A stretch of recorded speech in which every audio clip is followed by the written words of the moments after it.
Welcome to the Nexus of Adventure, where stories transcend the page, a place where heroes and villains clash.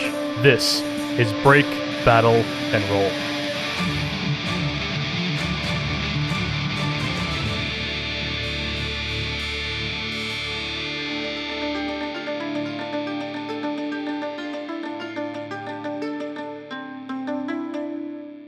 It's once again time to break, battle, and roll. Hello, everyone. Thanks for joining us. I am your dungeon barkeep, Aaron Rollins, and I am here with three special people, starting with the feathery, slippy-handed Chad Stafford.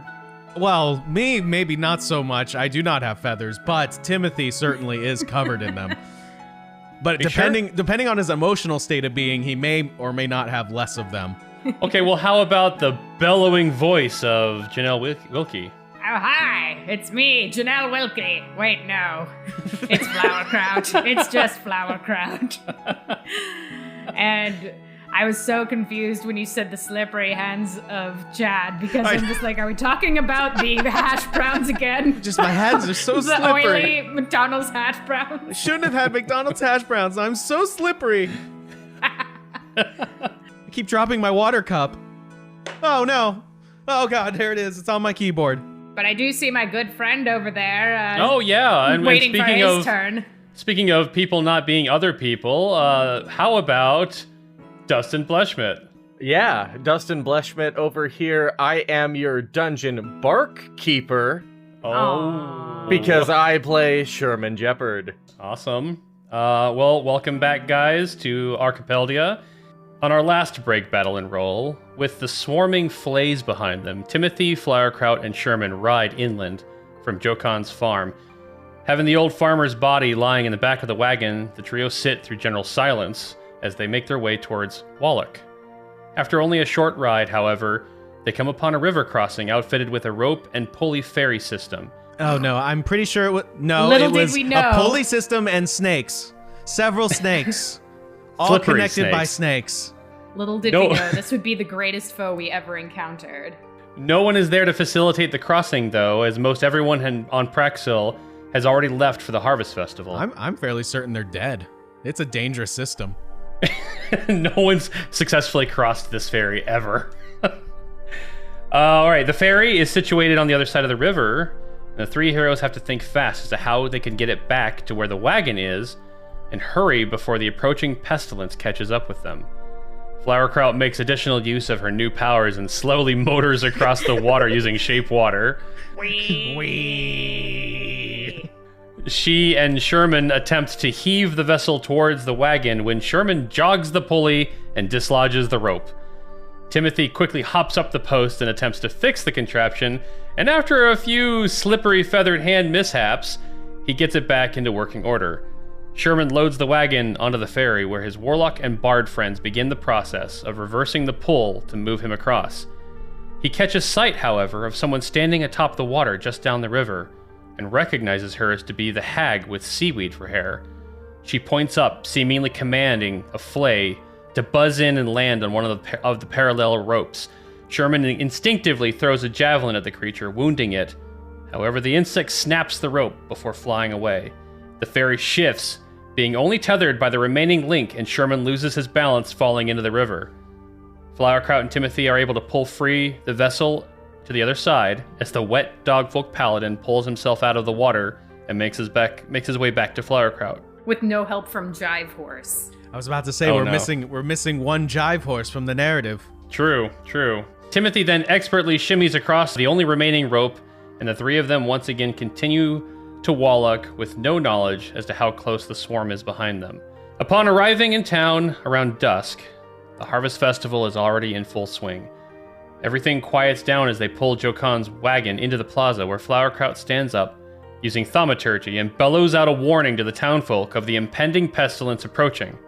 Panic begins to ensue when Lord Galago, the vassal of Praxil, approaches the wagon and questions the hero's motives. He attempts to make peace with the villagers by accusing them of deception. Flowerkraut casts Charm Person on him and continues her explanation of what's happened and the fate of Jokon.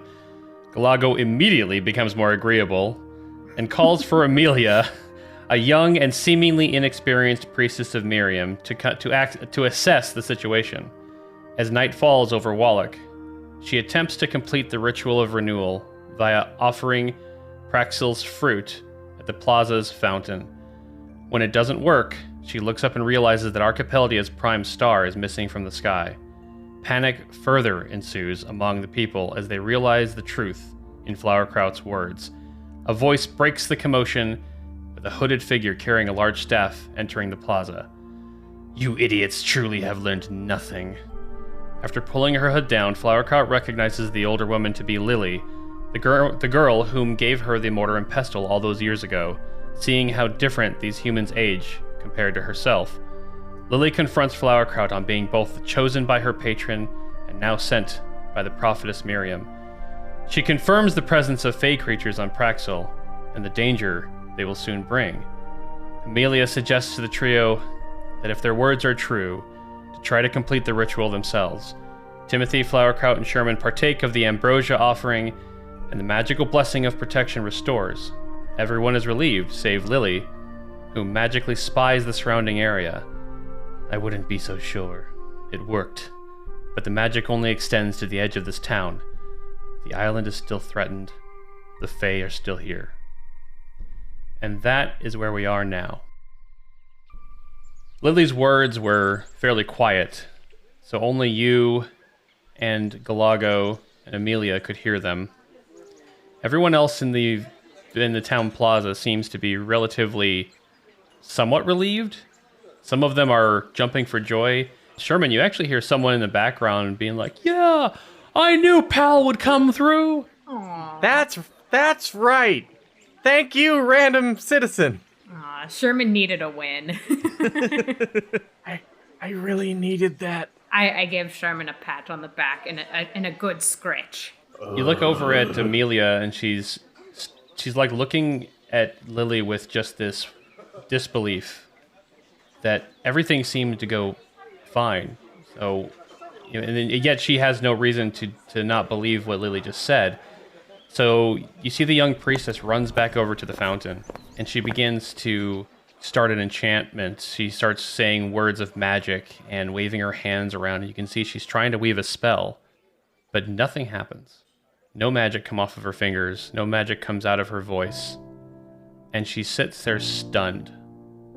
Everyone else, walking around seems to be too distracted with what Amelia's doing, but you look at her and she has a face of absolute just rock bottom. She's suffering from a crisis of faith. Her magic's no longer working. And Galago walks over to her and, "Amelia, what does this mean? What were you?" With the star gone, my magic's gone. I don't know what to do. We have to tell everyone that they have to stay here tonight. We can't let anyone leave Wallock. And Galago just he's sweating bullets at this point. Yes, of course. And you see him, he starts walking among the villagers, and he's taking a few of them aside at a time, and he's seemingly trying to explain the situation, that they can't leave without causing more chaos. And Lily turns to the three of you. "I think we need to have a little bit more conversation, and I don't think this is a good place." Oh yeah, Lily. If you could take us somewhere private, we'd love to help if you know anything about what's going on. Well, I'm not exactly well liked in this town, but pending the circumstances, I really don't care. Let's go to the inn. And she starts walking towards the inn is right there at the plaza. There's a big building that you guys can see, and the inn has a big sign on the front of it, and it's called the Fruit of Your Labor Inn and Wine Room. Sherman, Timothy, take some of that fruit salad to go. Let's go follow Lily. I was just about to say, is that something that's permissible? Because, my goodness, this is delicious. It doesn't seem like Amelia is one to argue or care. She's kind of slumped over, leaning on the fountain. She looks up and sees you guys walking towards the inn, and she goes, I don't know how much help I can offer, but can I come with you? Lily gives this look of just like, what the fuck ever. To that, Sherman replies, of course, and offers his paw to usher her with them. Amelia hesitantly takes your paw, and she looks down and she sees the emblem of Pal on your armor, and she gives a very faint smile. At least you three are here. Maybe we can do something. And you guys walk to the inn as Galago's still rustling up people and trying his best not to cause absolute anarchy in the village. Actually, I kind of nudged Timothy, like, I'm actually a little bit surprised that he is taking some initiative here. Like, when he first came out, he seemed like such a huge baby, and I mean, I remember back when I lived in this village for a bit, his dad, like, was in charge, and he, like, spanked him in front of the whole town because he stole a lollipop from the candy store, so, like, I don't know. I didn't know if this guy was going to be cut out for leadership. Well, when faced with, I don't know, some sort of danger or threat, maybe the better parts of ourselves persevere, but I don't know if I would ever come back from such a emotional thrashing as that. I do not envy him. You guys walk into the fruit of your labor inn and wine room, and a very much older woman is standing in the room serving nobody because no one was in the bar. Everyone was at the festival, but she seemed to have run back into the inn to take care of things. And she turns around and sees you all enter, and she's got this like huffy look when she sees Lily. She goes, Lily? And Lily goes, Helene? Yeesh, Flowerkraut, I thought you said you were the one who wasn't going to be welcomed around here. Apparently, they hate all old ladies. Is that a thing? Is that something that I need to keep a mental note of? I'm very new to social interactions. I think as long as you don't turn into an old lady, you might be fine, but I mean... This world is full of weirdness and wonders. I mean, I guess the odds are low, but I'll keep that in mind. So Helene is probably, you're guessing, maybe in her 80s. She's fairly old, and she's got a big apron on. Definitely looks like she's either the proprietor of the inn or someone managing it. And she looks at everyone walking in, and she says, Lily, I was hoping you'd come back, but who exactly? Really? She's like gesturing to everyone, and Lily turns to her and says, "Shut up, Mom." I knew it! Oh, man. I knew it! This is some drama. I won't be here for long. Trust me. We just need a table in the corner, and I will pay for what I order. And Helene huffs again and runs back behind the bar to get things ready. Ooh, okay, yeah. And you can see as Helene's back there, cleaning dishes and getting things organized, she's just, her head's like looking up every once in a while with, those curious eyes, and she's got some definite prejudice in her face as she's looking at everyone there. And except for Amelia, of course, she's like, Amelia, is everything okay? Oh, yes, it's fine. Helene, everything... No, nothing's fine. Nothing's fine. Oh, no. Sherman, are you trained to be an emotional support animal? I am trained to support people emotionally, if that's what you mean. Yes, I think that's good. I think this is your moment. Sherman pats Amelia on the head and says, There. Amelia, you can also let him lay his head in your lap, and you can pat him and say, there. If that makes you feel, told that helps. If that makes you feel a little less weird about what's happening. Sherman, give me a man. There's no diplomacy check or anything anymore. So let's go with a persuasion check. Yeah. All right. How's an 18? Oh man. So she's emotionally crushed right now, but her tears stop and she pats you back on the paw, and she looks up and she's just got these just dripping eyes, and she goes, I'll be quiet. Sorry. No, It's okay. It's okay, dear. Don't cry. I lick the tears off of her face. Oh, my. She's stunned for a second, but then she kind of. Okay. All right. Lily perks up at Helene and says, "A round of ales, Mom." I can't. I don't have any money. Don't worry about it. Oh, whew, that's good, because none of us have money. I mean, we're broke. It's a sad state of affairs.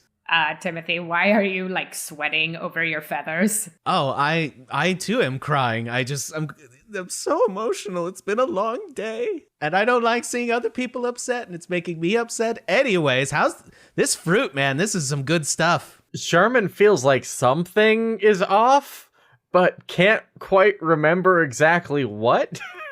So Galago runs into the inn, absolutely just drenched in sweat, and he's exasperated.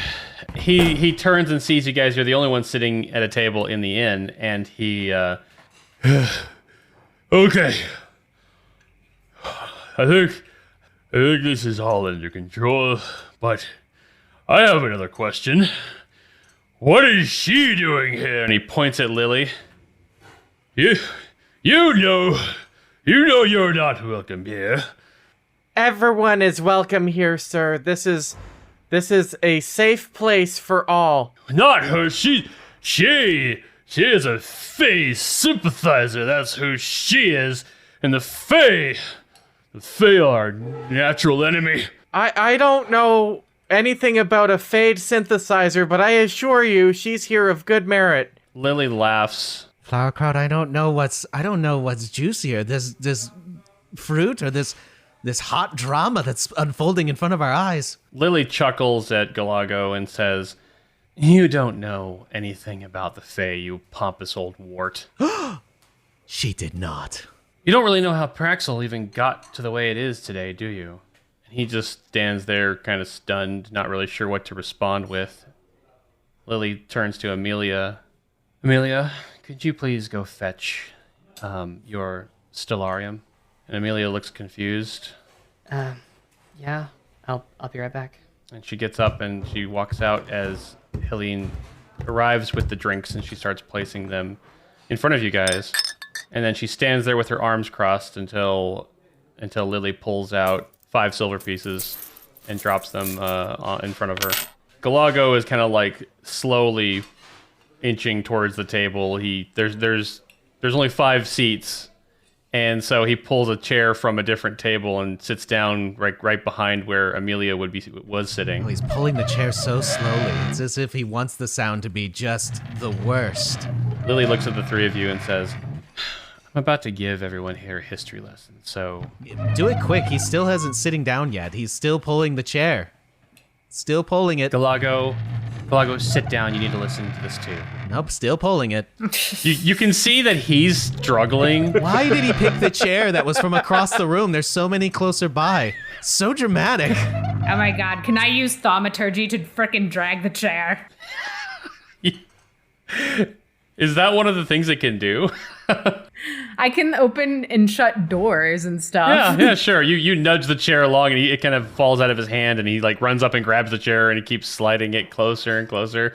As if he's trying to stealth his way up to the table. It's as if he doesn't know what he wants to say, so he's taking his time. We can see you, Galago. So you guys have your drinks and Amelia walks back into the inn and she's got this ridiculously oversized tome with the sigil of Miram on the front of it. And she sets it down on the table and she sits back down and she sees the ale in front of her that Lily ordered, and she picks it up and she turns and she hands it to Galago. And he just kind of awkwardly takes it, sets it down on the table, and continues to slide his chair closer. Lily says, "Amelia, I would like you to read to us the passage about Praxil and its history." And Amelia looks at her confused, like, how the hell would you know what it has to say about Praxil? I mean, what kind of, Lily doesn't look like a religious woman at all. But she opens the tome and she starts flipping through, and she finds the passage and she goes, "Blessed be Miriam, that the island of Praxil could be bathed in her light. that Praxil could be liberated from the clutches of those not from this plane of existence, that the terrors that would destroy us could be held at bay. Let it be known that the prophetess would see our crops grow to the grandest fruition in this rich, fertile soil, and that all she would ask is for a taste of ambrosia each year. In return, she would continue to shine her light upon us. And Lily's nodding as if she's heard this passage before, and she goes, "Now, did any of you catch anything in that? Anything interesting?" That Miriam couldn't be here this year, so she sent us Well, that is true. to have the fruit. I didn't catch your name. Hi. I'm so sorry about that. My name is Sherman Jeopard. Nice to meet you. I am a member of PAL, and I am on my first rover mission, which has brought me here to Praxil, and now I am sitting with my good friends Timothy and Flowerkraut, whom I've also just recently became very closely acquainted. Nice to meet you. Nice to meet you, Sherman. PAL, that's interesting. A member of PAL being here in this time. Flowerkraut being here in this time. And Timothy, is it? Yes, that is me. I wonder where you come in on all this. Your guess is as good as mine, really. Anyway, what's interesting, from what Amelia was so nice to read us from, that in the passage it mentions rich, fertile soil. Rich, fertile soil. Now tell me, Galago, did Miriam have anything to do with the rich, fertile soil on this island? She gives us her blessing. I mean, we are blessed by Miriam. What else can I say? It has nothing to do with the soil. Galago, you're an idiot. You don't have to say it out loud. Tell me, Galago, how have the crops been lately? Fine. We have a bountiful harvest every year. What is your point? Don't misunderstand me, Galago. I may not agree with you, but that doesn't change my love for this island. I grew up here, and I don't intend to leave. Your rich, fertile soil is actually diminishing, but you wouldn't notice. And the reason your crops haven't withered is because I have enriched it through my own magic. Every time I get shooed away from one of your farms, it's not because I'm trying to steal fruit. It's because I'm trying to help it grow. He just looks at her. He looks very suspicious, but yet he's struggling against the charm person spell that he's like, you can see that this guy would be much more argumentative, except that he's kind of being shut down magically. Got a magic binky in that mouth. What you all don't understand is that Praxil sits atop a very powerful fey line. It would normally be... What is a fey line? Fey line is a very thin layer between the material plane and the Feywild. It's very easy to go between here on Praxil. And had it been not for Miriam's protective blessing, there would still be Fey here, but that has all come to an end because of it. You all know that the Fey ruled this island years ago. She looks at Amelia and Galago. It was them that cultivated this rich, fertile soil and made it to what it is today. Galago thinks about that for a second. Yes, but the Fae are dangerous. We couldn't live here if there was Fae. They killed some of the original settlers. We had no choice. How could you expect coexistence? Your Praxilian people have been hostile since the day you set foot on this island. There was no peace to ever be kept with them. So, this is the result. This is your consequence. When your precious prophetess isn't there for you, you will suffer. Well, at least we have Sherman here. And he stands up and he pats Sherman on the shoulder. Because, let me tell you, Lily, just like days of old, a PAL hero came to Praxil. You probably know just as well as I do that Sir Leon was here, and he's the one that rid the remaining Fae and allowed us to make this island what it is today. I don't want to be too rude to you there, Mr. Galago or Galago, sir. But don't you remember that we at PAL don't think that you should be in charge just because you are. We believe that the people should together choose who's best to serve the people. Yes, but Sherman, we know the tenets. We've studied the tenets of PAL. One of the greatest heroes from this island was a member of PAL, and we know that it is all about liberation. What not? But are we trapped now? We are held in this town by those vicious creatures out there. Oh, don't get You me must help wrong. us. Well, I'm gonna do whatever I can to, remedy the situation. But I do think that bringing multiple minds together, like Lily's here and your own, and even Emilia's, I'm sure would have, once she's feeling a little better, might have great ideas and things to say as far as how to take care of Praxil. But right now, I think Lily has a better idea of how to do that in the immediate future. You would trust her? So I yield to Lily. Oh, all may be lost then. He scowls at Lily, Stop being dramatic! No, please, keep on being dramatic. I love this. and Galago storms out of the inn. Okay, maybe that was a little too dramatic. I really don't like that guy. Took him no time to leave that time. Well, he wasn't dragging a chair with him. That's the key. Yeah. Amelia looks up. She closes the tome and says, Is there anything else you need from me? I probably should go help with everyone because we can't send anyone home. can't go back to their farms. I probably have to set up a soup kitchen or something. I'm gonna go now. And she takes the stellarium and slowly walks out of the inn as well. Lily sighs. Listen, I think I have an idea. And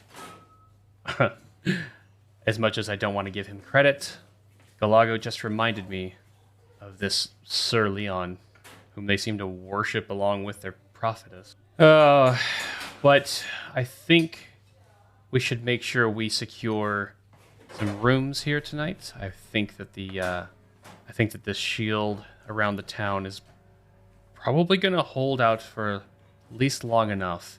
I don't know, though. I can't call upon a goddess to determine exactly how strong this thing is. But I can say that I appreciate what you all have done. I didn't think it was going to work. Believe me, Lily, I was absolutely in the same boat there. Sherman was way more confident than me. She smiles at you for the first time. Oh, and I dropped my disguise, by the way. So now I'm old as hell.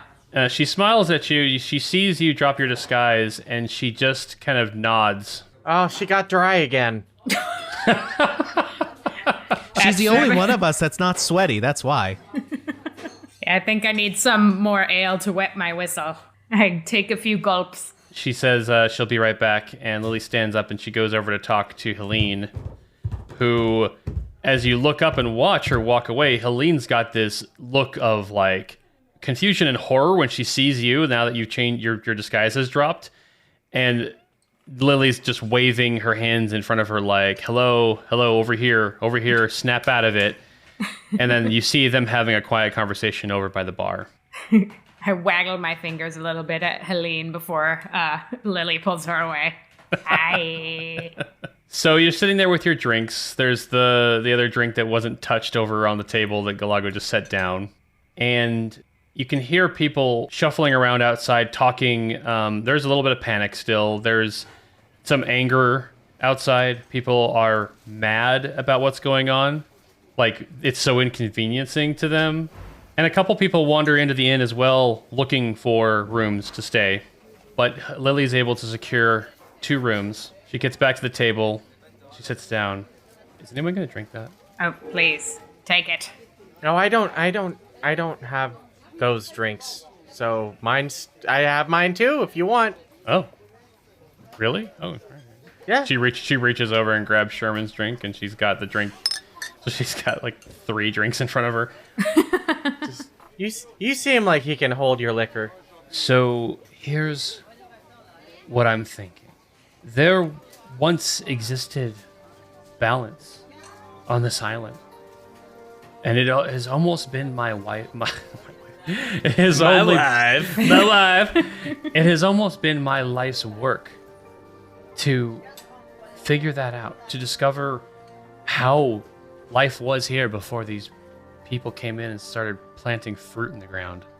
And it's not that I have any real problem with the people here. What I have a problem with is how they've disturbed the balance. And from what I can tell, and from what I've known, pestilence, these creatures that are on the island, this is not balance either. This is the negative balance that the Fae bring. These are creatures of destruction that consume everything in their path. So I'm confused that if somehow the Fae have broken through the rift, why only them?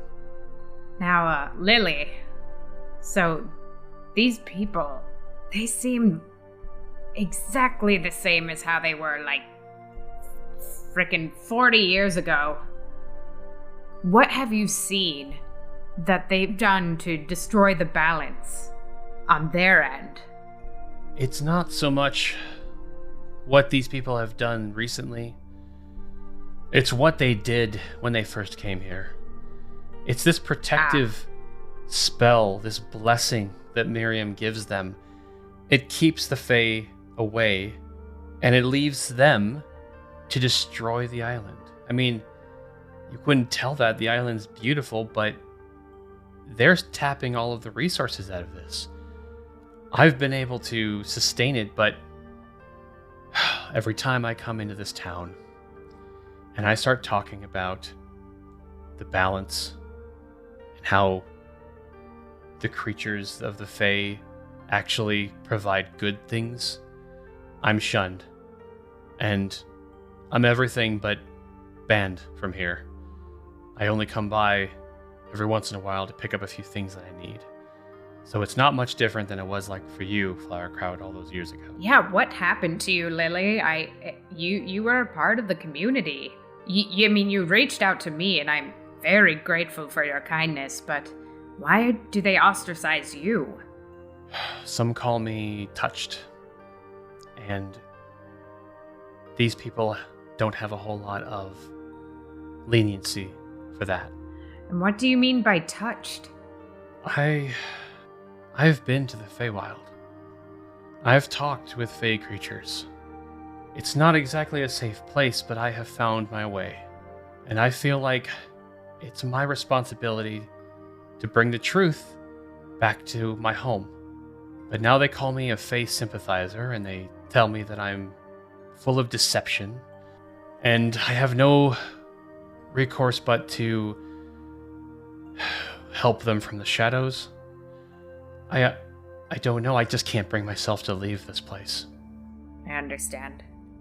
Flowerkraut, in her mind, is wondering if Lily went to the Feywilds when she was young, and that's where she got the mortar and pestle that she gave to her back in the day. I don't know. She doesn't say it out loud. She's not sure if that would be kind of like a touchy subject if she had a hard childhood. She looks to Sherman, and she goes, "This Sir Leon that Gilago mentioned, he, according to the history books, because this was a long, long time ago, he was able to push the last of the Fae that were on this island after Miriam's blessing was in place. The problem that still prevailed against them was, while the protection kept things out, it didn't protect them from that was already within. And he took them to a great rift in the Fey line. He pushed them back. And he sent them through, and closing the rift cost him his life. So the people of Praxil have long celebrated Sir Leon, Order of Pal, and his sacrifice to the people of Praxil, and blah, blah, blah, blah, blah. I wouldn't want to believe the story myself, but while it's been somewhat forgotten by the people here in Wallock, there is the place where Sir Leon fell, and they honored him by burying him there. It is right next to the rift that he pushed these Fae through. And I think if we go there, and I think if we... Well, the Fae aren't all bad. Some of them you can reason with, or at the very least strike a deal with. Maybe we could figure out how to bring this balance back. I just know that the people here are not... None of them would agree to this. We'll help you, Lily. Right, guys? Yes, of course. It may be hard to change everyone's mind, but maybe if we can, I don't know, maybe if we can do things one step at a time and help one person see even one more person will bring us closer to being able to, find that balance, and then maybe some of the good Fae can come and be here and do what they like to do, I guess. If they must have really liked their gardening. Maybe that's too simple of a term. It's going to be very difficult to convince any of these people that this is a good thing. I feel like I'm alone on this island, knowing that balance is the natural way. And even if it's a cross between planes, sometimes balance just works in mysterious ways. But enough talk. I'm sure you're all tired. And I've got 2 more drinks to put down. Let's all retire for the night, and we'll talk in the morning. Thanks, Lily. She sits back in her chair and just starts chugging away. Old woman still got the gut for it. So, with Lily sitting back and enjoying her couple ales, she's handed you guys 2 keys to rooms. She's also indicated that she's going to be staying in one of them because she doesn't want to. I mean, she can't go back to her home at this point either. Ah. Oh my god, bunkmates. All right, so Flowerkraut and Lily in one room, and then the boys in the other. I guess that means you're with me. That sounds wonderful. Flowerkraut would love to do a little bit of mortar and pesteling Okay. in her room for a bit. Aaron, you said there was people coming into the tavern, right? Just Yes, there because was. They're looking for board. Yep.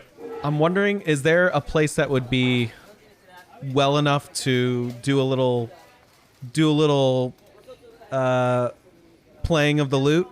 Yeah, absolutely. Aww. There's plenty of room in this inn, and because this is more of a wine room than it is a tavern, it's got kind of like this little area for ambiance music to be playing, like a band or something like that. And so you can definitely step up there. No one has gone up to. Everyone seems to be in a mix of emotions right now. So it doesn't seem like anyone's like there for music or there for drinks. They're just looking for lodging, but you certainly can still play. I look to my companions real quick and I just go, listen, I don't know these people, and from what I've heard, they certainly don't sound like the accepting bunch, but perhaps I can be of some assistance and maybe ease their minds with a little bit of, I don't know, it sounds silly when I say it out loud, but maybe I can help ease their troubled thoughts with a little bit of music. Yeah. Your biscuits can be a balm to their ears. Oh, Flowerkraut, you always bring such levity to the situation. I do appreciate it. I feel you, of all people, should be upset with how this town and the farmers around here just seem so unaccepting of you and now Lily, and it just, I don't know. I just feel conflicted, but I just feel like I should do something. You know, I've kind of dealt with how I felt with that back in the day. I lived around here for a little bit, trying to get back on my feet, make some money, you know. If you could make people smile, they usually will get over the differences. But yeah, I mean, you know, they freaking hated me when I looked like how I do right now back in the day. And it seems like poor Lily is dealing with the same shit. But I don't know. Timothy, you've got something to you. I think you could maybe put a smile on people's face. But if they do start throwing, fruit at you, then you can come right up to your room and hang out, and we'll all pout together. I mean, it's free. It's free food. I don't know about that. If that happens, they're gonna get a stern talking to. Oh. Well, if all they do is throw food at me, that would honestly probably not be as bad as some of the situations that I've come to be involved in when I've tried to play for a crowd. So let's just hope for the best. Honestly, that's like the worst. That's literally the worst this town can do. Like they do not have they don't have much gusto with fighting or anything. Right. And Sherman, I definitely wish I had you in my corner back in the day. I wouldn't have been a thought back then. That was a long time ago. Sherman stares off. Yeah. Oh, yeah. How old is Sherman? I forgot. Like just a few years? Yeah. 50 years ago. Yeah. Flowerkraut wanders up to her room. Did you want to do Chad's bit first? Sure. Chad, or Timothy, you take the stage. I look to the barkeep and I just gesture with the loot in my hands and just look at her, waiting for some form of acknowledgement, some unspoken acknowledgement. Maybe I feel a little, I don't know, not so confident. So I'm just trying to keep it as non-verbal communication as possible. So she seems to be like inundated with a bunch of people all trying to vie for whatever vacancy she has left, and she's exasperated, and she looks over as you finally catch her attention, and she just gives you the gesture of, yeah, fine, whatever, like, huh. Oh, I see. She's dealing with someone who's complaining that the last non-smoking room was just booked, and yes, she has a lot on her mind. I'll go to the stage now. All right. So you begin to play. Go ahead and give me a performance check. Please, for the love of God, be a good roll. I hate rolling bad on performance. I would like to throw in that Sherman has sat himself in the audience behind whoever looks the most unamused. Okay. Sherman goes to look for the guy that has the most fruit and prepares an action. And he just starts eating it. So as people are moving through the room, Sherman, you're getting a couple people walking up to you, and they're just kind of like, shaking your paw or patting you, and thank you for your service. Oh, hey, pal, yeah. Or, oh man, we could use you right about now, yeah. It's always good to have a pal around. All right, so let's see that roll. I'm so afraid. Here we go. Oh, I was afraid for reasons. Boy. Oh, that was so close to an 18, and then it rolled ever so slightly to the 2. Oh, okay. Frick. I'm so nervous. So you're playing, and you're kind of awkwardly playing quietly because you're not sure how much of a reaction you're going to get. I'm trying to think of the right thing for the right mood. It can't have any vocals. It has to be something passive, but not too passive, because if it's too passive, then they're not going to notice. But I don't want them to notice too much. Oh, I'm such a mess right now. So there's maybe like one or two people even notice that you're playing because it's so loud in the room with everyone talking and arguing with Helene. And you kind of are able to, roll it off as if you were just tuning your lute. you know, you weren't really playing a song as people weren't really paying attention. Mic check. 1 2 1 2. But you don't get a reaction from people because most of them didn't even hear you. If you'd like to try again, you can. So I would like to jump in right here, and when Sherman sees that no one is into it, Oh no! This is the fruit all over again. he's gonna lean in really quietly and literally just whisper into the ear of the surliest person at the bar, or not the bar, but like in there, and just whisper, cheer, and cast command. Oh man, okay. Oh, Sherman, you're too good to me. Gotta use that last spell slot if I'm going to bed. So it's a wisdom saving throw of 12. Okay. They rolled an 11. Whew. Oh! I and quickly sit back down. Instantly, the guy's like, yeah! Why am I? It's way above what's needed at this moment. Everyone in the room just like dead silence as this big guy is just like, yeah! They're all just like, what's so Play us the song, Mr. Like a exciting. metalhead at a Matchbox 20 concert. Just completely not what's situated. And so Not the right thing for the situation. And so with this guy's cheer, it gives you the silence that you needed to start your song. Oh, thank goodness. Someone just went for it. Someone just went crazy. Okay, here we go.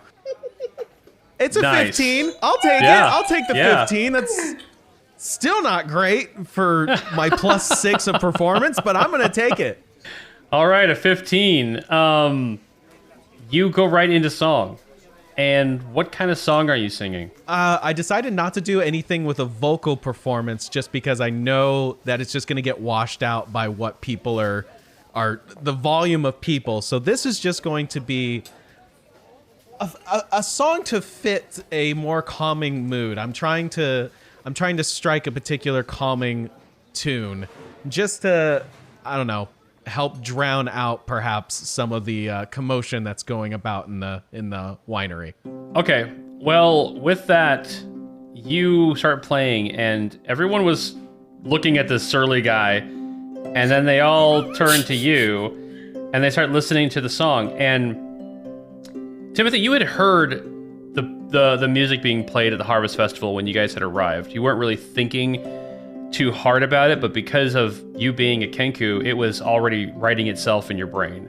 So you were, you could always reach back and relive that sound.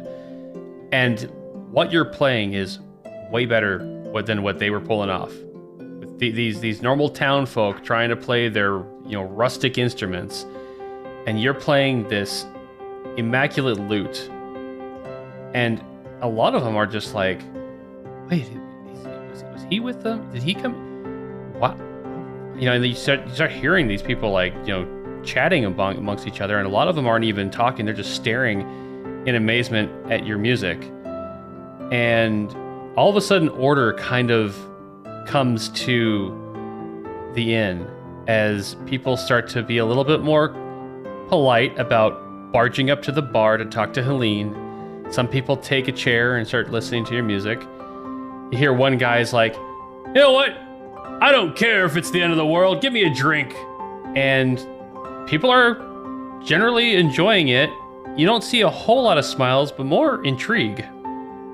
You probably figure that these people have never seen a Kenku before, let alone one that can play music so well. I think during this performance, just seeing how judgmental these people have been towards Flowerkraut and, her friend Lily, that Timothy's so afraid of a bad reaction, but he knows that if he doesn't try to change the thoughts and minds of people, it's never going to get any better. But he still is so worried. So when he's trying to think of this tune, when I rolled so poorly previously, it was going through the Rolodex of the mind, and then, like you said, thinking about the festival's music, he starts playing that, and he sinks into a more comfortability just in his performance. But he still keeps his eyes relatively closed as he's playing, as not to see the reaction of people, because he's still really worried.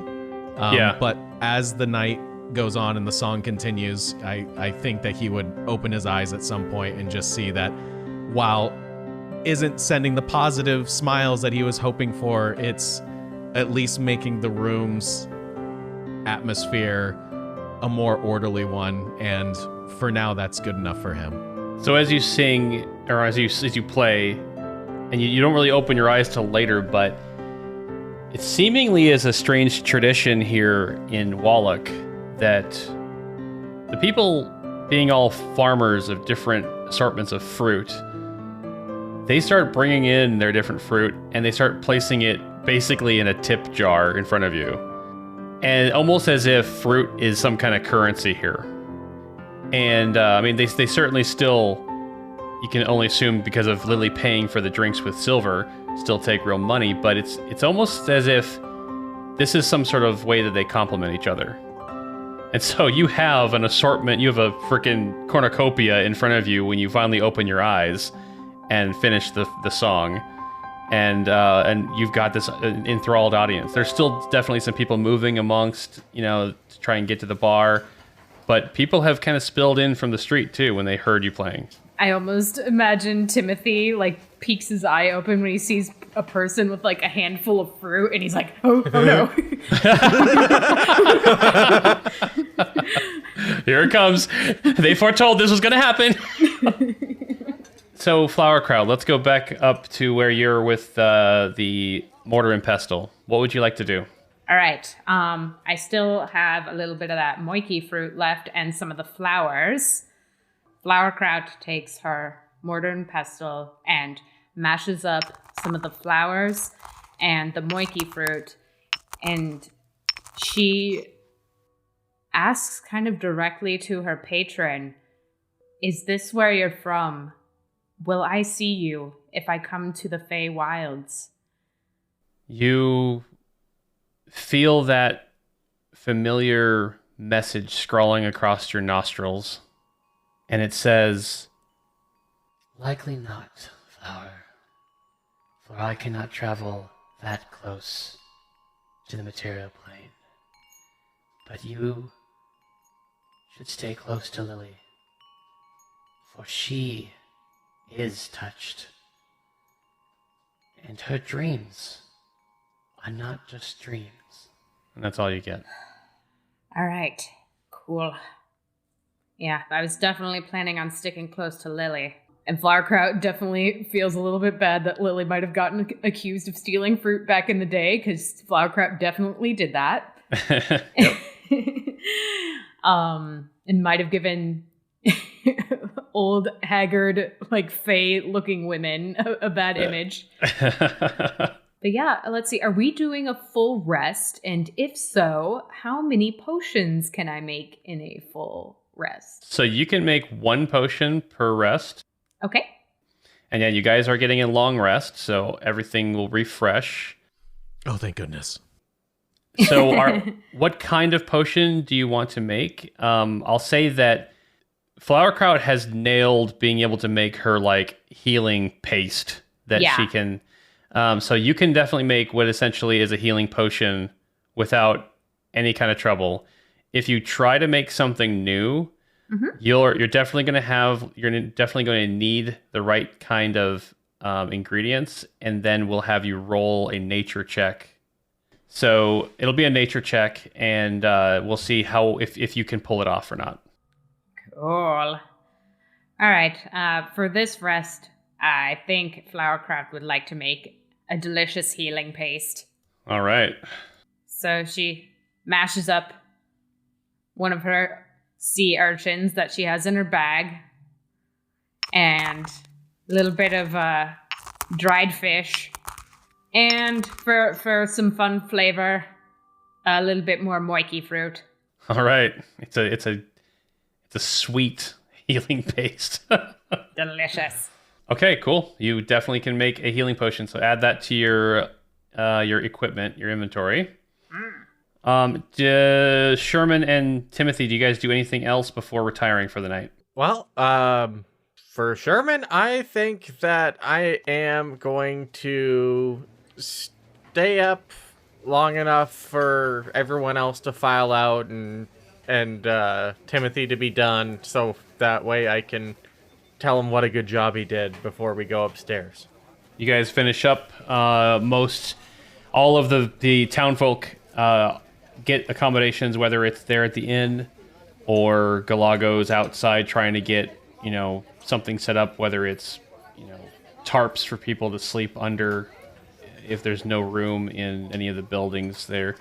There's quite a few people here in Wallock, people that are from all around Praxil, and so it's almost like a refugee camp now out in the town. Sorry, before I head up with Sherman, I stroll over to Helene, was it? Mm-hmm. Yep. And I'm assuming at this point she's no longer as busy as she once was. At least that's my hope. Nope. She's just cleaning up. I put a few pieces of fruit in my pack for us, but it sounded like there's more than what I would need. So I recalled that Amelia said that she was going to help out and provide sustenance and shelter around town. So I go to the barkeep and I place this basket of offerings to her, and I just say, thank you for allowing me to play. Hopefully, maybe this can be of some use for the people that are staying, or maybe this could find its way to Amelia if you have the opportunity. That was quite the music you played. I'll do that. She seems strained talking to you. These are hard times. And maybe we all have a lesson to learn. Well, every day's a new opportunity to grow, I suppose. And thank you. Come on, Sherman. Let's call it a night. She takes the fruit and you guys head upstairs, and you get to your room, and you all settle in, nesting or circling around on your beds. Oh, I definitely built a nest. Sherman, there's only one spot. Why do you keep spinning? Why do you keep circling it? It's just there. It's right there. It's just, it's not. You're not even. You keep spinning. That's hard to keep eye contact with you. It has to be. I'm getting the lumps out, okay? Okay. Sherman bites some of the blanket and pulls it up and then puts it back down in the same spot. So much better. Hey, Timothy, you did a really good job tonight. Thank you, Sherman. You spoke very eloquently when faced with a closed mind, and I know that's not easy. So I think you did well today too. Thank you. It would have been easier if he was a monster, which is weird. Sometimes the hardest things that we have to face are those with what would be considered an average appearance, with monsters within. Yeah. So your eyes close.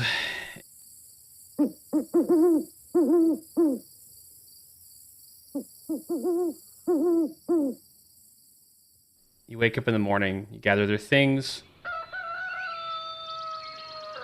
and as you head back downstairs, you see that the inn is rather full, but Lily is sitting across the room at the same table, and she's got it reserved for all of you to sit down with her.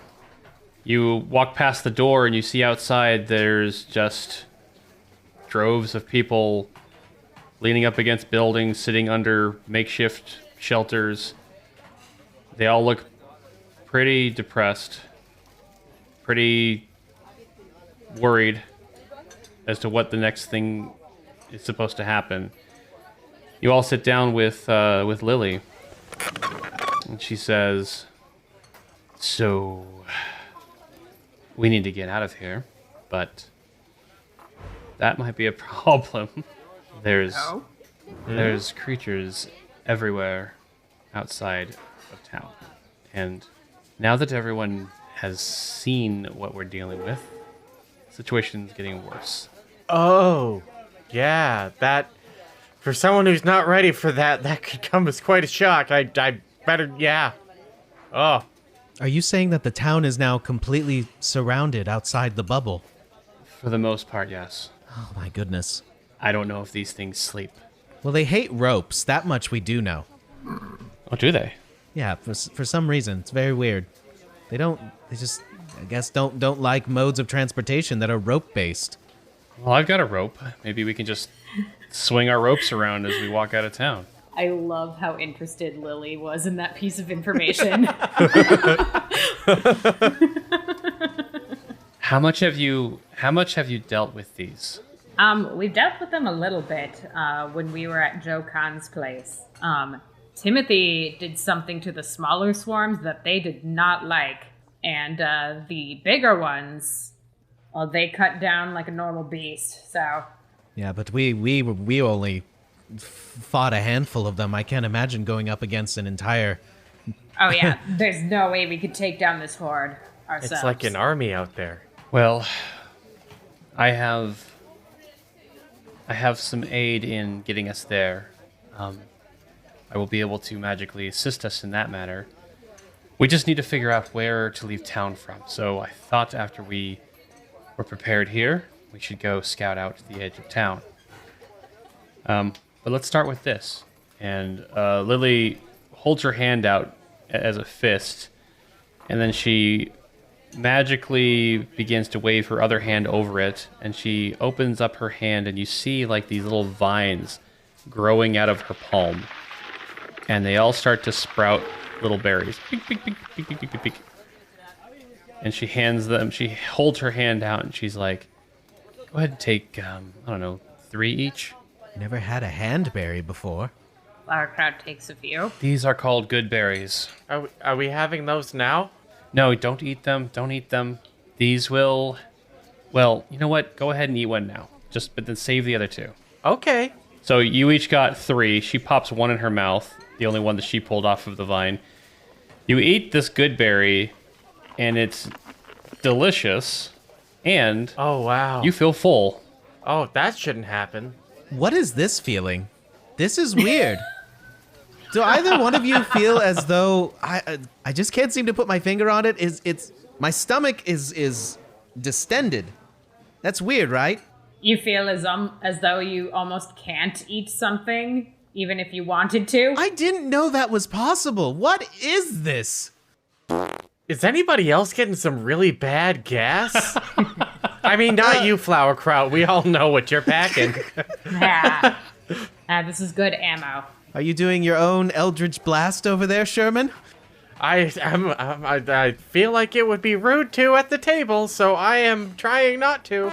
Lily smiles, kind of laughs at everyone's reaction to the good berries, and says, "It's pretty busy in here. I don't think we're going to get breakfast anytime soon. So is there anything else you need before we go?" Just a wing and a prayer, and I've already brought one of those things, and Timothy opens up his arms. Very well, let's... Oh, how do the patrons look, by the way? Do they still look suspicious, or are they a little bit happier with this group now? Do they like Timothy? Yeah, a good number of them do. You still see a couple people like kind of sneer when they walk in, but no one's bothering you guys. No one's saying, you don't hear any kind of like murmuring off in the crowd. Lily stands up. She throws her pack over her bag, her pack over her back, and she kind of gestures with her head for you guys to get out. So you guys walk out of the Fruit of Your Labor Inn and Wine Room. You walk through the town of Wallock, seeing all of these people You get a little bit more looks, but you also get some people who kind of have this look of hope. And a couple more, yeah, pal, all right, you go kick their ass, yeah. Well, Flowerkraut, I see the solution to our problem. We just need to have a organization as catchy as PAL. Yeah, got any spare armor? Seems like a branding thing, and we just need to rebrand. We do need to rebrand. Well, I think that the three of us are our own pals. You reach the edge of town, and sure enough, you can see tons of these flay creatures that you've dealt with before, the prey mantis things. They inch towards the town, but then you see that they're kind of affected by this repellent. It's not like it's hurting them, they just move away from it. They can't, they get uncomfortable or something happens to them that is making them not walk into the town. But they definitely can see into the town, and they're very interested in getting in, but to no avail. Flowerkraut flips them off. Is the barrier visible at all, or is it completely transparent? It becomes visible as they approach. Gotcha. You see this white, like obscure haze begin to materialize as it gets closer, and then it moves away and it disappears again. Lily, are only creatures of a fey nature affected by this barrier? Are we able to leave at will, or do we have to do something ourselves to break free of this bubble? Oh, we'll be able to pass unharmed and unaffected. None of you are fey, right? She kind of like raises an eyebrow. Sherman smells himself. I don't think so. Then we're okay. Unless you count you and me, right, Lily? Faye bitches to the end, right? That's us. That's us. She kind of she shakes her head and closes her eyes and continues walking. And you guys circle around. You follow the perimeter of town for a while, and then you find a spot that's not really saturated with these things. She goes, "This might be our chance."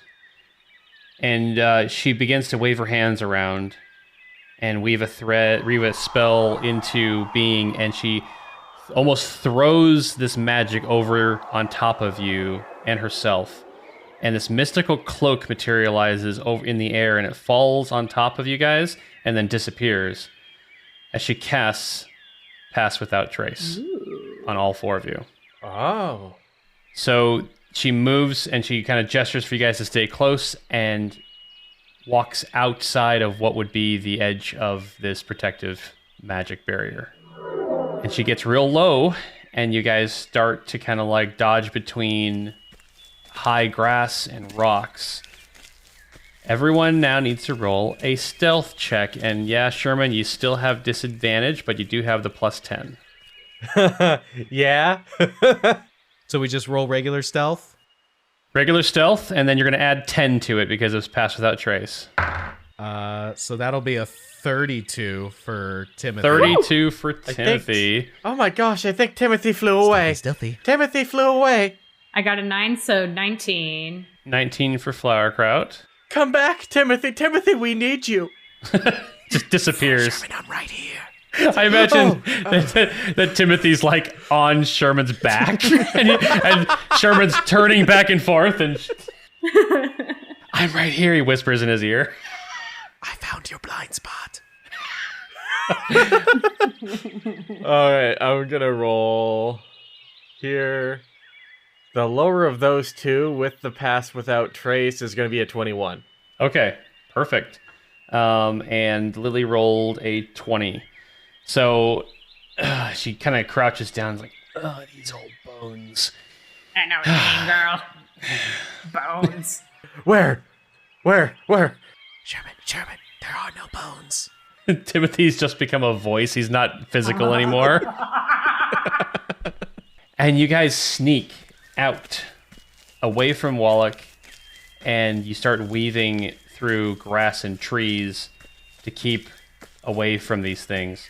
You stop for a breather, as Lily definitely seems like she can't keep this pace for very long. And she goes, okay, the resting place of Sir Leon is this way over here, east of Wallock. Now, it resides in a recursive island. That is an island within an island. There's a lake not too far from here, but we need to decide now how we want to approach this lake. We could keep heading east, and we will run right into it, or we could start heading north and come in from that side. We can turn right now and approach from the south side. I don't know what to expect. I can only assume that these creatures they're all across the island at this point. Is there any direction? I'm not familiar with the terrain around here. Is there any direction we could go that would lead us in from an elevated position, so that way could, scope it out, before we dive in, as it were? Well, the more north we go, the more hilly it becomes. The further south we go, there's more of a wooded area. If we continue this path here, we'll be sticking to just the grasslands. I shadow right behind Lily, and I just say, Whoa! Wherever there isn't water, I think we're good with. We shouldn't cross any lakes, any rivers. We just shouldn't do that. Well, Timothy, we're going to have to. The resting place is on an island inside the lake. Oh no, all hope is lost. I've got that part covered, Timothy. As long as we don't have a giant-ass carriage to take with us, I think we'll be all right. Well, I'd be lying if I said I don't miss the horse, because I miss the horse, but perhaps not having that kind of baggage is good in this scenario. So which way, as heroes, would you prefer to go? Oh. That's a big word. We don't like to use that word in this group. It puts a lot of pressure on us, so... We got our ass kicked by a bridge recently, so it feels too much. I wouldn't call myself an expert when trying to avoid creatures of chaos. So, do you want the hills? She looks up. The forest or the grasslands? Sherman, I liked your idea of getting the high ground. Yeah, I think that having a higher vantage point going in might be to the best of our advantage. All right. To the hills. All right. Well, then north we go. So you guys head north towards the hills to get a vantage point. And I need you all to make another stealth check. Making another stealth check. Are we getting a plus 10 on this still? Yep, you still have pass without trace. Lily got a 30 this time. Woo! 29. Nice. So Lily becomes the voice. Timothy. Ha! Oh, is that what that's like? I'm a terrible person.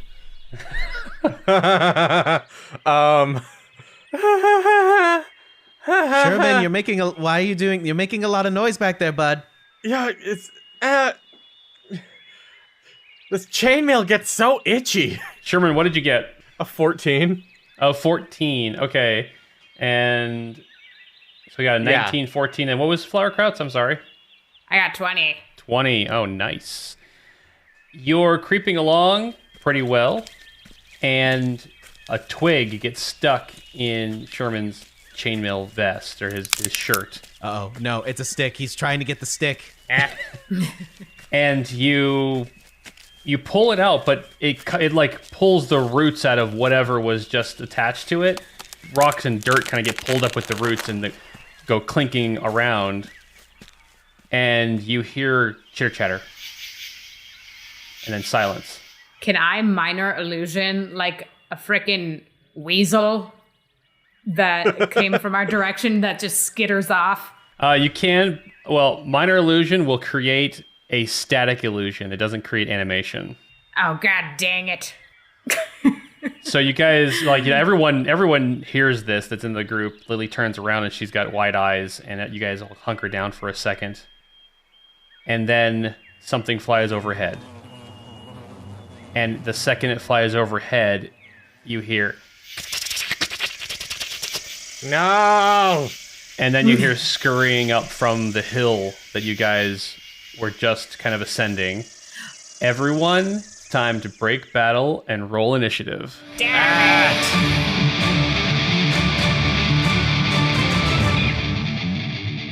Oh my god, could I have minor illusion to bush on top of us or something? yeah, you probably could. All right, what did Timothy roll? A 21. Nice. So this is the part where I click out to Lily's character sheet. Oh! Yeah, she rolls a 17 for initiative. Nice. 8. What did Sherman get? Sherman got a 3, which Oh, no. tracks. Boy, that kind of makes sense as Sherman's like trying to get this twig out of his armor because it didn't come out. Like now you've got a tree in your armor with all the roots hanging off the back of you. So we start with Timothy at 21. Timothy, you spy up just enough to see what that sound is, and you see flay creatures that you've never seen before. And yes, I am saying flay purposefully because that's kind of what the people have been calling these fey insects. These things are not the same as the praying mantises. However, it was definitely one of those praying mantis that flew over your head. These look spiky and more, I guess, beetle-like. They have pincers, but they don't seem to have the same kind of wing structure as the praying mantises do. Oh, and man. you've got two of them running up the hill at you, and then you've got this praying mantis that flew over your head, and it's landed on the other side. So, in terms of distance, you've got two of these spiky guys down the hill from you, about 30 feet, and about 15 feet away from you to your other side is one of those praying mantises. All right, so we got one Scyther and two Heracrosses. Got it. There you go. Okay, so what do you do, Timothy? All right, I pull my loot forward, and I am going to cast Bane. What did you say? I'm going to cast Bane! I have been summoned from the great beyond! You pulled me from the ether, now I'm here! All right, Bane. That is up to 3 creatures of your choice within range, which is 30 Yes. feet, and they all are in range of that. So you can cast in all directions. So it's a charisma saving throw, correct? Yes, of 12. All right, so we'll start with the praying mantis. Rolls an 11. Let's see here, and then the 2 spiky dudes down the hill. One of them rolls an 18, and the other one rolls a 3. So one of them is baned. So a vocal, spectral version of Bane, of mythical legend, just arm locks 2 of these guys. And then breaks their back. I wonder what will bake first! So the 2 spiky dudes are up next. They run up towards you guys, and they poof into this dark mist. Just they both disappear, They've learned the shadow technique. Everyone run! and then they appear right next to Timothy and Sherman. This tracks. I'm the one that does the sneaking. So against Timothy, it only rolled an 11 to hit. That does not hit. And the one that's baned is going to attack Sherman. And the bane is in full effect. That reduced it down to 9 to hit. So they both swing at you guys and miss. It is Lily's turn. She turns towards the praying mantis, and you see she's got this quarterstaff. She holds it up in the air, and then she juts it forward, and the staff extends but becomes kind of wobbly, and all these thorns start flying out of it, and she whips the thorn whip at the praying mantis. Flowerkraut, you didn't say how cool Lily was. Lily is very cool. Lily is so cool. So she rolls a 15. That's enough to hit. And she does... Ooh, full damage. She does 6 damage to this thing. And normally you would have the option to pull the creature closer to you, but she's not going to pull it closer to her. She doesn't want this thing next to her. So she does 6 damage to that thing. All right. And then she's going to move away about her full 30 feet. She moves away from both groups in a direction where there aren't any bugs. And then she stops there. It is the praying mantis's turn. It goes to the air, flies up, and it then dives down at Flowerkraut. Oh, hell. As Lily basically ran out of its range. Okay, so it comes flying down. Now it has a flyby attack. So basically it uses some of its movement to move towards you, attacks you, and then moves away. And it doesn't provoke any attacks of opportunity when it does that. It rolls a 13 to hit you. That hits. And it does 7 slashing damage. Yow! And then it flies back up, so it's about 15 feet up in the air above you guys. Moving down to Flowerkraut. It's your turn. Yay. Alrighty. Let's see here. I think I will do sleep on the stupid praying mantis up there. Okay. All right, roll me all those, what is it, D8s? Oh my god. Time for Betty Bye. Alright, let me find my D8. Alright, there it is. Got a 5. Oh my god, how many times do I roll this? 5 times? Yeah, you're casting it at a first level. Or no, you have to cast it at a second level. You're a warlock. Uh-huh. So it is 2d8 for each spell. So you're going to be rolling 7? Is that how? Let's see. Oh my god.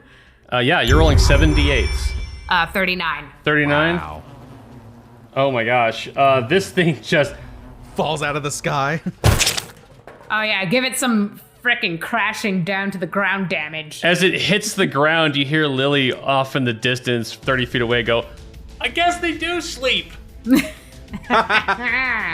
And this thing hits the ground from 15 feet up. It's a d6 for every 10 feet, so it'll take... it takes a couple points of damage. It only takes 3 points of damage, but it crushes to the ground, and it's asleep. Tuck you in. All right. Anything else, Flower? Are you going to move, or any bonus actions? Let's see. Okay, so the other bugs aren't near me, so they can't do an opportunity attack on me, right? They aren't near you, but they're not far from you. They're currently the 2 spiky things are with Timothy and Sherman. Okay. I'll kind of move away about 10 feet from them, so I'm kind of between Sherman and Timothy and Lily. Sounds good. Next on the initiative is Sherman. All right, to me. I am going to shimmy my long sword out and hopefully dislodge this stupid tree that stuck to me in the process, and then I'm gonna turn around and seeing that these things like blink in and out of existence, I don't think that if I flip it onto its back is gonna help, so I'm just gonna try to crack it right in the spot where the shell meets the head part. Okay. Those are the medical terms, right? Right. Some good anatomy there. Sounds like expertise to me. All right. I'm definitely very good at that. Let's go. Ooh! Whoa. So, I'm going to choose to smite. What did you roll? That was It's a a 26. So Yeah. a natural 20. So I am going to choose to divine smite with this. Okay. That's gonna be 2d8 plus 6 for the longsword damage, and then for the smite, divine smite is 2d8 extra radiant damage, so 4d8 radiant damage. Yep. 2d8 Damn. plus 6 physical damage. All right, so for the longsword damage, ooh, I like those. That is going to be 19 damage from the longsword. Oh. And then, as far as the divine light of justice, that is going to be 20. So not only do you hit exactly where the head part meets the shell part, Yeah. your sword exits where the shell part meets the leg part, and this thing is completely sliced in half. Woo! Way to go, Sherman. What? That's yeah! Oh, what a Hell rush! Lily is impressed. Lily will remember this. I will too. I will tell my children. All right, anything else from Sherman?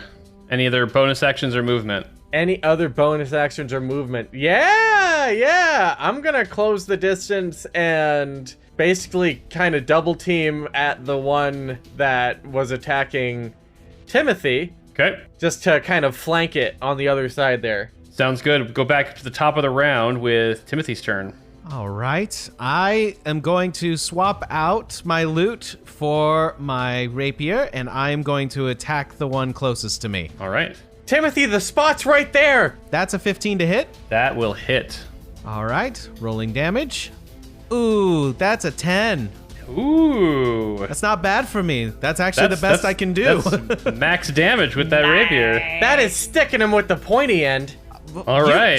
Sherman, I am learning such things from you. Wow, that little spot where the head meets the shell is a pretty effective spot. Oh, heck yeah! It's so medically accurate. Anything else, Timothy? No, I'm going to hold off on my bardic inspirations in case we really need them. All right. You guys are good with your insect anatomy. So this thing on its turn uses a bonus action, and it makes this ear-piercing scream at both of you. Don't like. Anyone within 10 feet of it, and Flowerkraut had backed away, so she's not in range of this thing. I need both of you guys to make a wisdom saving throw. Oh, I'm good at those. Wisdom saving throw of 20. Okay, That's a 10 for me. a 10 for Timothy. Timothy, you are terrified. You are frightened. Oh, God. What did I do? I sliced this thing open and I figured it would let out some kind of noise, but this is too much. This is too much. Timothy, it's okay. This is perfectly normal. When you stab something, sometimes it screams. I wasn't ready for this, man. I was just playing in bars and getting thrown out occasionally. I'm not ready to kill. Seeing its effect take on Timothy, it goes after him with its claws. Oh, that's a 17 to hit. It pincers you for 8 slashing damage. Ouch. And Timothy, you need to make a Constitution saving throw, as this thing has some kind of injection in its claws. That's a 14. That is enough to pass. You feel like you just brush it off away, but you definitely feel like you need to get away from this thing as fast as possible. It is Lily's turn. Lily kind of closes in the distance, seeing that, being as impressed as she is with you guys. She runs up and she gets to the one that's laying on the ground sleeping. And she says, Flower, come here. Let's get this thing at the same time. You got it. She uses a bonus action to shillelagh her quarterstaff. So she shillelaghs her staff and she holds it over the thing's body, and she raises it up, and then she's going to use her action to hold until your turn, so that you and her you can both hit it at the same time. Oh, hell yeah. All right, it is that Prey Mantis's turn, and it rolls to sleep. Oh yeah, it's sleeping really good.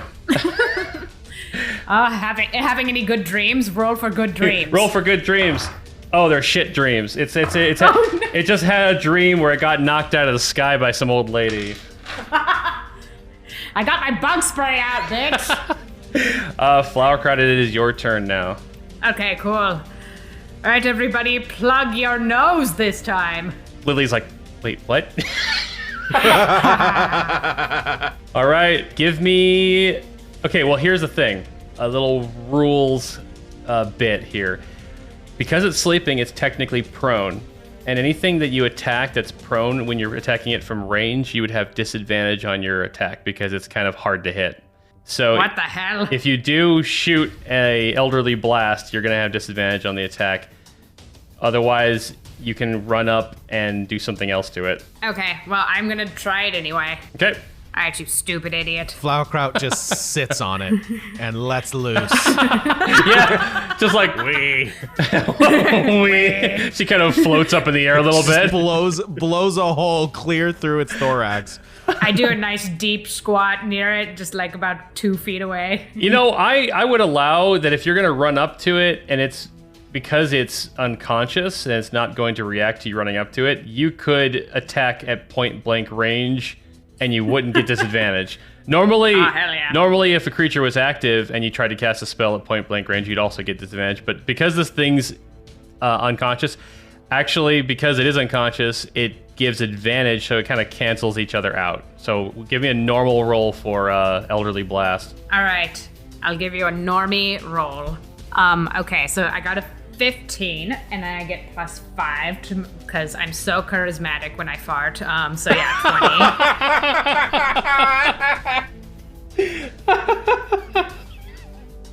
I don't know how I that don't works. understand the +5 charisma. No, I don't. Music to our ears. Lily, please hold your breath. Cover your mouth for real. You definitely hit this thing, and Lily is going to use her reaction. Holy crap, she just rolled a 24 with her shillelagh to hit it. So go ahead and roll your damage. All right, I got a 7 + 3, so 10 dammies. 10 dammies after it's already taken a good amount. And with the shillelagh damage that Lily plugs into this thing, that is an additional 9 damage. You guys obliterate this thing while it's on the ground. Yeah. Just chunks of insect go flying everywhere as you guys... Just a little bit of hack and crack. That's the Lily and Flowerkraut combo, the hack and crack. Yeah. Oh. You guys should trademark that one. The trade of Mark. I hold my hand up for a high five to Lily. She has to drop her shillelagh because she's got one hand holding her nose, and she gives you a high five with the other hand. All right, and now it is. Can I pick up a little bit of carapace, by the way, as a like? Oh, absolutely. Bone. Yeah. All right. Cool. It's all over the place. Wonderful. Sherman, it is your turn. All right. No. Timothy, don't worry. It's fine. Look, this one we can probably just peel back right from the incision that you made with your rapier. And I'm gonna... Okay, no, Sherman, I gotta go. That's only an 11. Okay, that doesn't hit. It Yeah. It brings its pincers up and kind of like catches your sword, and then throws it, like moves it to the side.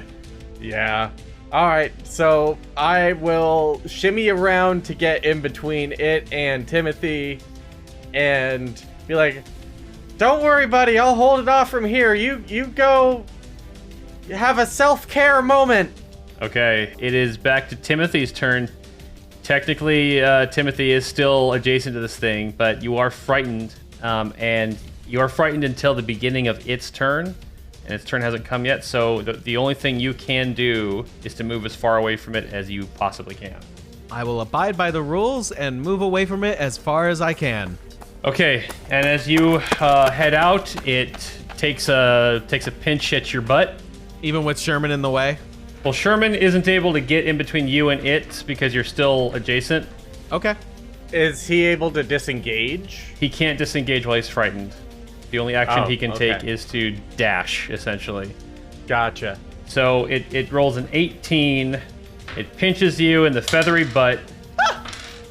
You take 7 more slashing damage. Oh my God, I am hurt. I'm very hurt.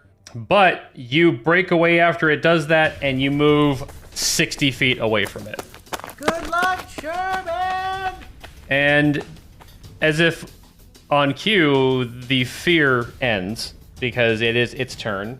What am I thinking? I can't leave my friends behind. I'm coming back, Sherman! Timothy, how am I supposed to lick your butt if you're so far away? Never mind, I'm gonna stay right here. I'll encourage you from afar. You look hurt, my friend. I'm very hurt.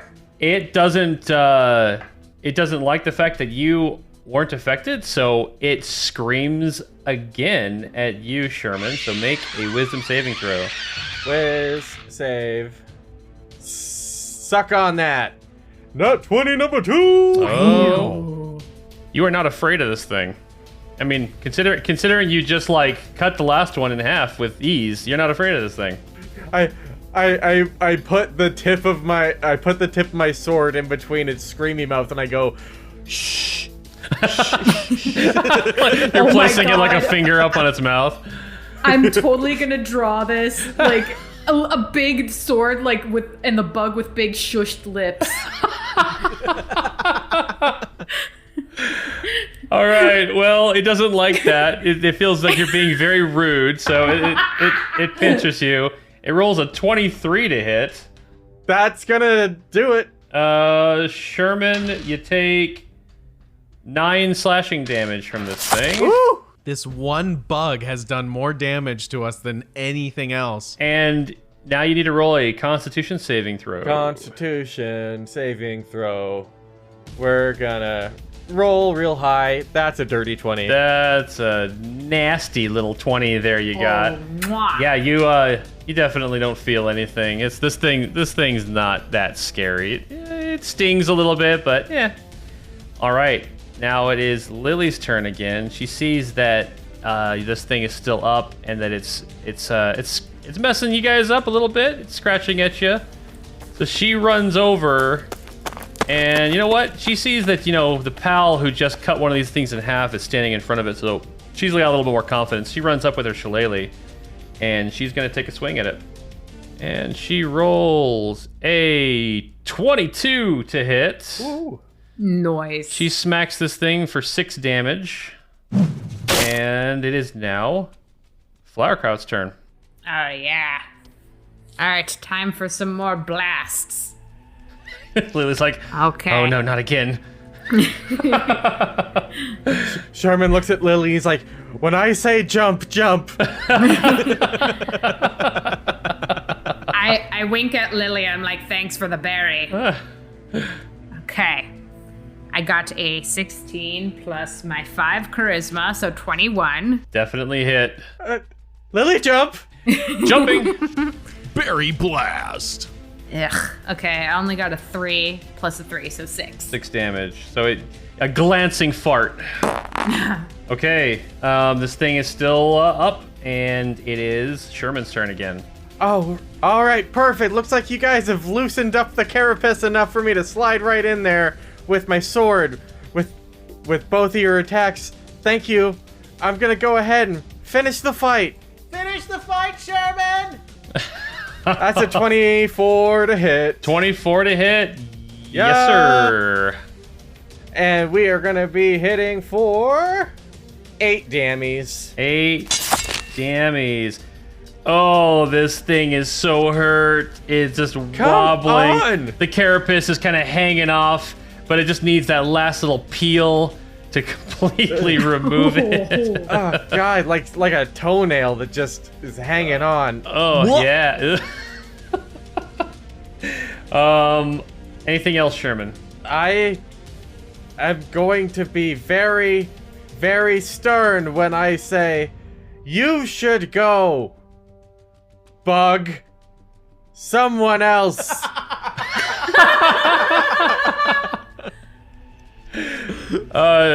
Timothy, it's your turn. Is there? I mean, gosh, I ran my full distance, didn't I? Yeah. So there's no. Could I run back and be in range? If you ran back, you'd be in 30 foot. Like if you moved just your movement, you'd be within 30 feet. So anything that's What's the range on your Vicious Mockery? I'm trying to save my spell slots. Oh, but Vicious Mockery is a cantrip. Yeah, that is 60 feet, but I can also throw a dagger. But I have a feeling I'm gonna do Vicious Mockery. okay. Yes. If you give this thing disadvantage to hit me, I'd be so grateful. I'm running back as I'm grabbing my loot and retuning it, and I'm like, I yell, I'm like, he told you to go bug someone else! I unleash a powerful strum, and a wave emits from my loot. All right, it needs to make a wisdom saving throw against your 12. And with its awful wisdom, it rolls a 9. All right, it's gonna take some psychic damage. Oh, come on. That's a 1. That's a 1 to the bug. Timothy, how do you kill this thing? Oh, yes! I just imagine this sound wave just like the loose parts that all these other attacks had done, just take them all away, and it just like the debris just flies through into the air. It just His travels. carapace falls off and he dies of embarrassment. It just floats away on the notes in the air. This thing, all this thing needed to kill it was an insult, and it drops dead. Holy shit. Timothy. I didn't know you had it in you. I'm so perturbed right now. So Lily, she unshillelaghs her quarterstaff, and she looks to you guys and goes, "We have to move right now. These things seem to stick together." And you guys dash off. I need everyone to make another stealth roll. You do still have Pass Without Trace. She didn't cast anything that would break her concentration, nor did she take any damage. So you guys have that spell active. 22. Awesome. My third 20, but unfortunately it was at disadvantage, so I will be taking the 11 plus 10, so 21. I got 18 plus 10, so 28. All right, and Lily got a 23. You guys sneak past everything else, and you reach the lake, and you can see across the water this recursive island. Very small, but you can clearly see this stone-blocked mausoleum set in the center of it. And as you all reach the edge of the water, Lily's breathing hard, and she turns to all of you and says, "All right, now we just need to figure a way to get across. We are going to end our session here."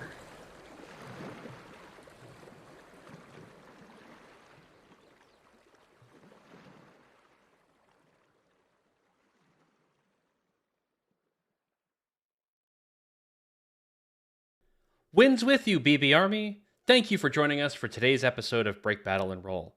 We hope you're enjoying our adventure as much as we are in creating it. If you're looking for more ways to connect with Break Battle and Roll, follow our Instagram and Twitter, both at Break Battle Roll, or stop by and give us a like on the Break Battle and Roll Facebook page. Additionally, you can follow Chad Stafford at his Instagram and Twitter at It'sChitChad. That's ITSCHITCHAD, as well as his YouTube channels ChitChad and ChitChad Plays. Janelle Wilkie on her Instagram at janelle.wilkie, that's JANELLE.WILKE. Join our good buddy Dustin Bleshman as he streams on twitch.tv/thefinaldestination. Follow his Instagram and TikTok both at @the_final_destination and his Twitter at FINL Destination. You can also find me, Aaron, on Twitter at AirKuma. That's AARKUMA. Though the four of us bring this podcast to you, it wouldn't have the same audio quality without our amazing musicians Ben Holland and Rory O'Neill, providing our theme song and musical accompaniment. Ben can be found on SoundCloud, and you can find Rory on Twitter at Trench Roarfare. That's TRENCHRORFARE. We'd also like to shout out our good friends at the Roaring D20s, another fantastic D&D podcast with DM Scott Jones. Give them a follow on their Instagram and Twitter at RD20s Podcast. That's RD, the number 2, the number 0, S Podcast. Now that you're a part of the BB Army, help spread the word. Got a friend or two that's run dry on D&D podcasts? Send them our way. Also, if you're on Apple Podcasts, leave us a review. We'd love to hear what you think. Thanks again for listening. And now it's time for me to get back on the story arc, grab a drink, and get ready for the next adventure. Until next time.